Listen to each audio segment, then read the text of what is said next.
I am now honoured to introduce Mr. Rohit Bhurtel. Rohit Bhurtel departed his hometown of Butwal, a town situated in central Nepal, and arrived in Sydney in November 2016. Rohit commenced studying a Bachelor of Information Technology at Charles Sturt Study Centres, Sydney, and became an active member of the student community. Rohit volunteered his time as a library ambassador, and at the start of his second year of study was elected as a member of the Student Representative Council, later serving as president. During his final years of study in 2019, Rohit gained academic recognition with both an Executive Dean's List Award and an Academic Achievement Award. Rohit graduated with a specialisation in software design and development in December 2019 and completed an internship with PitMed, resulting in a full-time role. Since August 2021, Rohit has been working as a software engineer with Palo IT. Please join me in welcoming one of Charles Sturt University's very own alumni, Mr. Rohit Bhurtel.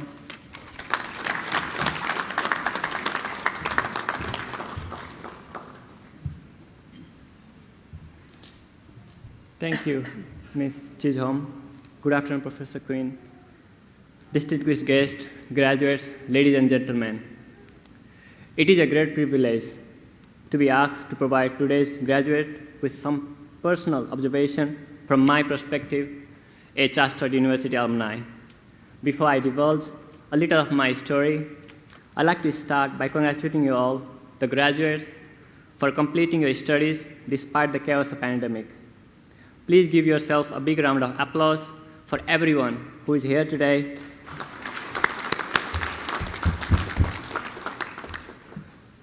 Thank you. Who is here today to witness this moment, and for those who is not here, but for whom we are grateful. Some of you might already know me from back in the day on campus as your fellow classmate. I graduated from Charles Sturt University in 2019 in one of the last graduation ceremonies before such big events were put on hold. Unlike previous graduation ceremonies, we are gathering today with a range of experiences. Some of us might have already started working in our chosen career path, and some of us are still looking for our first job. Wherever you find yourself in your post-study journey, I'd like to share my story that hopefully resonates with most of you. I arrived in Australia 6 years ago with lots of dreams and things to achieve. By nature, I'm a quite shy person, and adjusting to new education system, culture, lifestyle was daunting. I was scared, but at the same time, I was happy for the chance to meet new friends and making the most of my opportunities. Since childhood, I always had an irrational fear of public speaking. It didn't matter whether it was speaking with a smaller group or to a larger crowd. I had always seen it as my setback. So when I started volunteering with Student Representative Council, known as SRC, and eventually elected to serve as SRC President, I had to face my fear of public speaking on multiple occasions. Were my early attempts, would you call successful? No. But as time passed, I started getting better at finding strategies that worked for me. To be fair, my public speaking skills remains a work in progress. But one of the takeaways from this is that I'm standing before you today because I persevered. It might be easier to have avoided ever speaking into a microphone in front of anyone ever, but I will suggest that sometimes there is enough achievement just in trying. So while I'm here, let me try to share some other meaningful experiences from my university days. From joining SRC to volunteering at new student orientations to leadership programs and ambassador programs, I was taking part in every leadership role I could find. I was so busy that the struggle to maintain my academic record was real.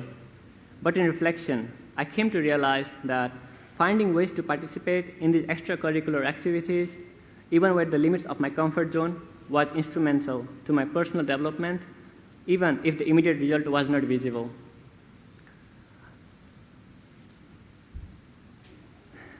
I'm confident that each one of you will be offered opportunity that on first thought will be met with fast no thanks.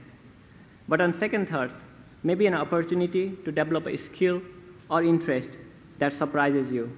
It may initially be unclear how those small efforts will find their way to help you in your career or in your life, but do be open for that prospect. Fast forward to 2019, and having completed my studies and undertaken an internship for some industry experiences, I started applying for jobs. Despite my best effort to prepare for entry into the workforce, I had persistent thought of, I'm not good enough, or I don't know enough for this role. Let me tell you, it's okay not to know everything.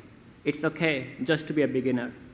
A job description with only few technical words that you recognize can become your friend. My advice is to go through these job descriptions and learn more about the software or program or seek to improve any skill that might be required and apply. If you are currently looking for a job or looking to move jobs, it's best not to wait to be perfect candidate or to know everything. Apply for the position that you have dreamed about, even if you meet only 50% of its requirements. Every interview that you will fail will prepare you for the next role, because every interview will teach you something and you won't make the same mistake twice. A famous quote from Coleman Hawkins, an influential jazz musician of 20th century, goes, "If you don't make mistakes, you aren't really trying. So don't be afraid to make mistakes."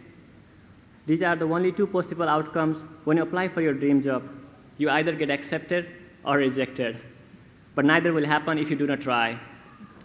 Now, after some time in the industry, having worked in multiple roles, I still make additional efforts that are not required as part of my job. I still study for certifications, participate in learning sessions, read about new technical skills, and find ways to be a better version of myself. If achievement is indeed in trying, then what do we have to lose? Thank you so much, congratulations, and good luck.